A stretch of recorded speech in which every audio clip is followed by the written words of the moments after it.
Hey guys, welcome back to Contest Prep University. I'm Joe Klemczewski with Adam Atkinson. We're going to take 2 or 3 episodes to finish our contest day management series, talking about some weird things that you just may never consider. The first one being, what if you get a weird hair or makeup time? And I know this is a real issue now, Adam, because so many people use those on-site services.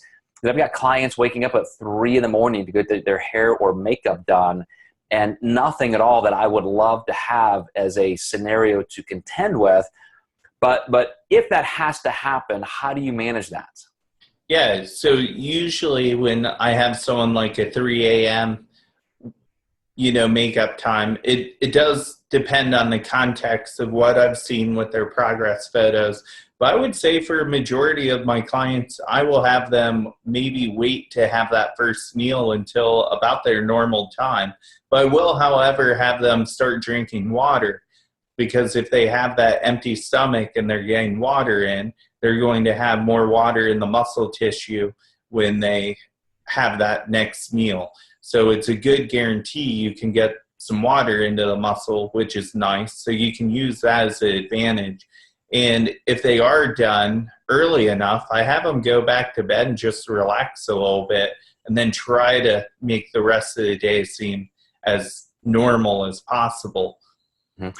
Do you ever see that just having that kind of sleep disruption really does have an impact, where you can look at, the flow of your client, what they've looked like every day for months, and then all of a sudden, just because they had that kind of schedule, that they just could not get back on track? I've never seen them not be able to get back on track, but many times they send me that 3 a.m. set of photos, and I'm like, they usually wake up at 5, and I'm like, you look about 2 hours away from being super tight.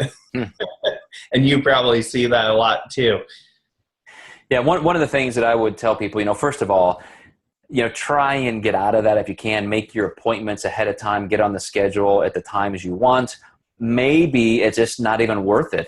Do you have an alternative where you can have somebody personally come on site that you don't have to disrupt your entire day for?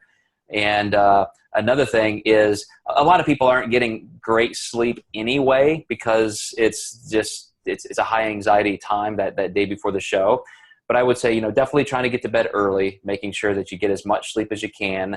I've never seen this cause a problem where if somebody has to try and get to bed early and they take a Tylenol PM or even a little Valium if they have that available, or, some people have used like a Sudafed that would make them drowsy. I've never seen that cause a problem, but I don't know if that's something that you've done to try and help people get better sleep. Yeah, Benadryl can be another good one. And as long as they're able to wake up, afterwards. But that can be helpful just for them to get to bed earlier, so they do get more of a normal night's sleep. Yeah, I'm not sure, because again, the high anxiety is difficult to get through anyway, so that may not be worth your gamble. I certainly wouldn't try that for the first time the night before a show. But when you're getting people back on schedule, so they've gone through that time, they're awake. Do you find that even maybe a little extra caffeine, if you give them some coffee or an energy drink, is that something that you do just because they're up so early? Does that have any impact? Yeah, I allow my people to keep their coffee in. They'd probably quit on me if I didn't, but we don't see any negative effect with that. That's probably my most common peak week question is, do I get coffee Saturday morning? And absolutely, that can just help someone be more alert and more awake when they're 2 hours off their normal schedule. It can be helpful.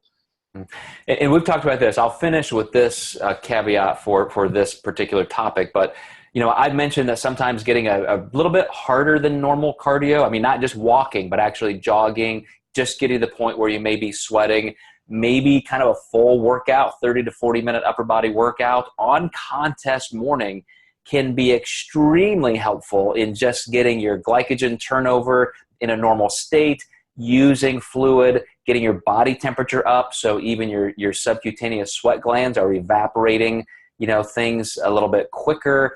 So if you're awake that early, ostensibly you've got some extra time to do that. So if at all possible, I have seen that help kind of re-regulate somebody, where even though they've lost a little bit of sleep, if they get into a normal routine like that, physiologically, it really can make a difference. So thank you.